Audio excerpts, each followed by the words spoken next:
ఇక అయిపోయింది. చిన్న కంటెంట్ క్రియేటర్ పరిస్థితి అయితే సంక నాకిపోయినట్టే. యూట్యూబ్ ఒక పెద్ద బాంబు పేల్చింది. దొరలో కలిసి ఊళ్ళు పంచుకున్నట్టుంది ఈ పాలసీ. చిన్న కంటెంట్ క్రియేటర్స్ని ఎంకరేజ్ చేయాల్సింది పోయి ఈ యూట్యూబ్ ఇట్లాంటి పాలసీస్ తీసుకొచ్చేది. ఇక అందరూ కలిసి ఇంకో సోషల్ మీడియా ప్లాట్ఫామ్ ఎత్తుకోవాల్సిందే. యూట్యూబ్ చాలా మోనోపోలీ అయిపోయింది. ఇల్లు కట్టేటప్పుడు మేస్త్రికే డబ్బులు, కూలీకి డబ్బులు లేవు అంటుంది యూట్యూబ్. సో చిన్న కంటెంట్ క్రియేటర్స్ అంతా కూలీలు. అయిపోయింది. చిన్న యూట్యూబ్ కంటెంట్ క్రియేటర్స్కి యూట్యూబ్ ఒక పెద్ద బాంబు అయితే పేల్చింది. ఇక చిన్న యూట్యూబ్ కంటెంట్ క్రియేటర్స్ సంక నాకిపోయినట్టే. ముఖ్యంగా ఒక్క షార్ట్ వీడియోస్ ఒకటే తీస్తారు చూడండి, వాళ్ళైతే తట్టా బుట్టా సర్దుకుని వెళ్ళిపోవడం యూట్యూబ్ నుంచి. ముఖ్యంగా మాలాంటి వాళ్ళు. మా ఛానల్ చూసారంటే మీరు 95% కాదు 99% షార్ట్ వీడియోస్ మీదే ఉంటాయి. వీడేంట్రా ఏదో కొత్తగా కనిపెట్టినట్టు ఉన్న విషయాన్ని, ఆల్రెడీ తెలిసిన విషయాన్ని ఎగ్జాజరేట్ చేసి చెప్తున్నాడు అనుకుంటున్నారు కదా. కాదండి, నేను మాట్లాడేది YouTube monetisation policy changes February 1, 2027 నుంచి అప్లై అవుతున్నాయి చూసారా, వాటి గురించి అయితే కాదు. సో కంప్లీట్గా ఈ వీడియో చూడండి. నేను దేని గురించి మాట్లాడుతున్నాను ఏంటి అనేది మీకు క్లియర్గా తెలుస్తుంది. సో దాన్ని బట్టి మీ స్ట్రాటజీ 100% మీరు మార్చుకోవాల్సి వస్తుంది. సో ఎగ్జిస్టింగ్ కంటెంట్ క్రియేటర్స్కి ఇది చాలా చాలా చాలా ఇంపార్టెంట్ అయిన విషయం. నేను ఈ వీడియోలో దేని గురించి మాట్లాడుతున్నానంటే, షార్ట్ వీడియోస్ నుంచి వచ్చే రెవెన్యూ ఉంది కదండి, దాంట్లో యూట్యూబ్ అయితే ఒక పెద్ద చేంజ్ తీసుకొచ్చింది. సో దాని గురించి నేను డీటెయిల్డ్గా ఎక్స్ప్లెయిన్ చేస్తాను. సో మీ అందరికీ ఈజీ వేలో అండర్స్టాండ్ చేయడానికి నేను ప్రయత్నిస్తానండి. సో యూట్యూబ్ పార్ట్నర్ ప్రోగ్రాంలో February 1, 2027 నుంచి చాలా చేంజెస్ వచ్చాయి కదండి. చాలామంది యూట్యూబ్ కంటెంట్ క్రియేటర్స్ అయితే చాలా డీటెయిల్గా ఎక్స్ప్లెయిన్ చేశారండి. సో తెలిసిన వాళ్ళు ఓకే, తెలియని వాళ్ళ కోసం నేను ఒక 1 minute ఎక్స్ప్లెయిన్ చేయడానికి ట్రై చేస్తానండి. మీరు స్క్రీన్ మీద చూస్తే కనుక యూట్యూబ్ పార్ట్నర్ ప్రోగ్రామ్ ఓల్డ్ ఎలా ఉంది, కొత్తగా February 1, 2027 నుంచి ఏ చేంజెస్ ఉన్నాయనేది మీరు చూడొచ్చండి. పాత దాంట్లో అయితే మనకి 1000 సబ్స్క్రైబర్స్, అలాగే 4000 watch hours are 10 million short views ఉంటే చాలండి, మనం యూట్యూబ్ పార్ట్నర్ ప్రోగ్రాంలో మనం పార్టిసిపేట్ చేయొచ్చు. సో కానీ కొత్త దాంట్లో అయితే చూడండి, సబ్స్క్రైబర్స్లో ఏ చేంజ్ తీసుకురావాలా, 1000 సబ్స్క్రైబర్స్ ఉంటే సరిపోతుంది. కానీ వాచ్ అవర్స్ వచ్చేసి 4000 అవర్స్ నుంచి 8000 వాచ్ అవర్స్ చేశారండి. 365 డేస్లో అవ్వాలి. సో దీన్ని అట్లాగే డబుల్ చేశారు. అలాగే షార్ట్ వ్యూస్ కూడా 10 million వ్యూస్ నుంచి 20 million షార్ట్ వ్యూస్ చేశారండి. లాస్ట్ 90 డేస్లో ఉండాలి. సో 90 డేస్లో 20 million వ్యూస్ అంటే ఆషామాషి విషయమే కాదండి. 20 million వ్యూస్ అంటే తెలియని వాళ్ళ కోసం చెప్తున్నాను, 2 కోట్ల వ్యూస్. అది మీరు యూట్యూబ్లో చూసారా, ఆ వ్యూస్ కాదండి, ఎంగేజ్డ్ వ్యూస్ ఉంటాయి. ఆ వ్యూస్ మీకు 2 కోట్లు వస్తేనే యూట్యూబ్ పార్ట్నర్ ప్రోగ్రాంలో మీరు పార్టిసిపేట్ చేయగలరు. సో ఇది ఒక పెద్ద చేంజ్ అందరికీ, కొత్తగా వచ్చే వాళ్ళకి. ఎగ్జిస్టింగ్ వాళ్ళకి ఇది ఏ చేంజ్ లేదు. సో కొత్తగా వచ్చే వాళ్ళకి మాత్రమే ఈ చేంజ్. నేను అసలు విషయానికి వచ్చేస్తానండి. ఈ వీడియో నేను ఎందుకు చేయాల్సి వచ్చిందో, నిన్న రాత్రి యూట్యూబ్ నుంచి నాకు ఒక ఈమెయిల్ వచ్చిందండి.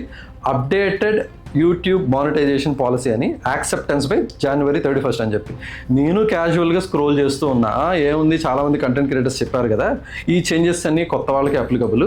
సో మాలాంటి వాళ్ళకి, ఆల్రెడీ ఎగ్జిస్టింగ్ కంటెంట్ క్రియేటర్స్కి, ఆల్రెడీ మానిటైజేషన్ అయిపోయిన వాళ్ళకి ఏమీ లేదులే అని జాలీగా నేను స్క్రోల్ చేస్తానండి. సో స్క్రోల్ చేస్తూ ఉండగా ఒక పారా చూశానండి. షార్ట్స్ రెవెన్యూ సెక్షన్లో ఉన్నది. ఆ పారా చూసిన తర్వాత నా మైండ్ బ్లాక్ అయిందండి. సో రాత్రంతా నిద్రలేదు. సో ఇక పొద్దున్నే ఎలాగైనా ఈ విషయాన్ని అందరికీ కమ్యూనికేట్ చేయాలని చెప్పి ఈ వీడియో చేస్తున్నానండి. అరే ఇంత కష్టపడి మానిటైజేషన్ పాలసీ టర్మ్స్ అన్ని సాటిస్ఫై చేసి ఎట్లాగొట్లాగా 2 years తర్వాత మాకు మానిటైజేషన్ స్టేటస్ వచ్చింది అని అనుకునే లోపు యూట్యూబ్ ఈ బాంబు పేల్చిందండి. సో ఈ షార్ట్స్ నుంచి వచ్చే రెవెన్యూ ఎలా ఇంపాక్ట్ అవుతుంది ఎగ్జిస్టింగ్ కంటెంట్ క్రియేటర్స్కి అనేది నేను మీకు ఎక్స్ప్లెయిన్ చేయడానికి ప్రయత్నిస్తానండి. మీరు స్క్రీన్ చూస్తే కనుక shorts earnings, old short revenue rules ఎలా ఉన్నాయి, న్యూ షార్ట్స్ రెవెన్యూ రూల్స్ ఎలా ఉన్నాయి అనేది మీకు ఎక్స్ప్లెయిన్ చేయడానికి ప్రయత్నిస్తానండి.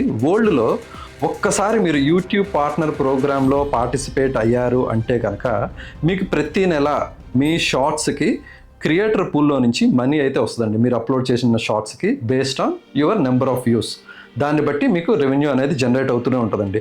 సో దీంట్లో వన్స్ మీరు యూట్యూబ్ పార్ట్నర్ ప్రోగ్రామ్ అయిపోతే we can relax for a life time.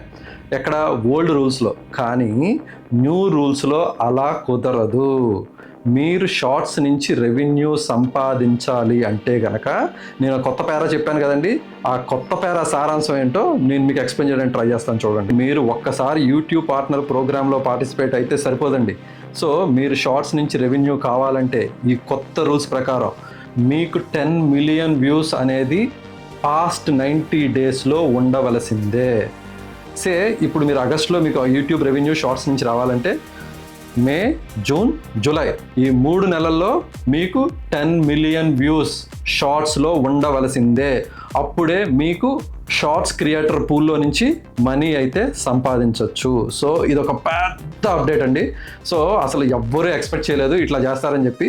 So దీనివల్ల చిన్న కంటెంట్ క్రియేటర్స్కి చాలా ఇంపాక్ట్ అండి. ఎందుకంటే 10 మిలియన్ వ్యూస్ అనేది చిన్న కంటెంట్ క్రియేటర్స్కి it's not a joke. 10 million అంటే 1 crore views, 1 crore engaged views. So అది సంపాదించడం అనేది చాలా కష్టం చిన్న కంటెంట్ క్రియేటర్స్కి. పెద్ద కంటెంట్ క్రియేటర్స్ అంటారా, వాళ్ళు 1 డేలోనే వచ్చేస్తాయి వాళ్ళకి. సో వాళ్ళకి ఏ ప్రాబ్లం లేదు. కేవలం చిన్న కంటెంట్ క్రియేటర్స్కే ఈ చేంజ్ చాలా పెద్ద బ్లో.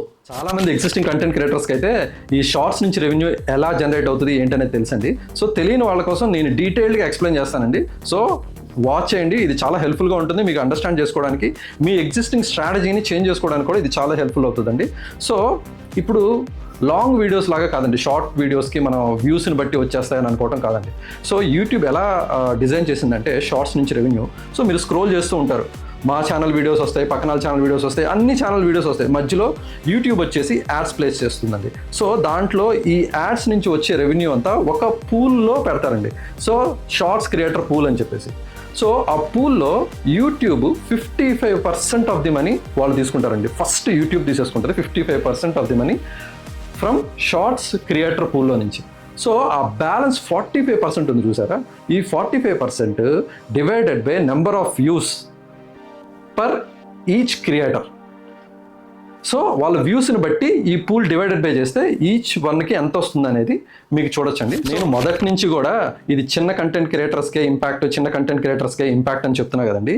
ఎందుకు అనేది నేను స్క్రీన్ మీద చూపిస్తున్న ఈ కంపారిజన్ అయితే చూడండి. ఫస్ట్ మీరు ఇప్పుడు స్క్రీన్ మీద చూపించినట్టు పాత రూల్స్ ప్రకారం అయితే ఇప్పుడు ఆ క్రియేటర్ పూల్లో మనకి 1 lakh మనీ ఉందనుకోండి, యూట్యూబ్ 55% తీసేసుకున్న తర్వాత 1 lakh మనీ ఉంది, అది మన క్రియేటర్స్ది. సో మన క్రియేటర్స్కి ఎలా పంచుతారంటే ఒక 5 క్రియేటర్స్ ఉన్నారనుకోండి, వాళ్ళకి వచ్చిన నెంబర్ ఆఫ్ వ్యూస్ని బట్టి. సో 100 మిలియన్ వ్యూస్ ఉన్నాయి, 1 lakh మనీ ఉందండి. So 1 lakh divided by 100 million.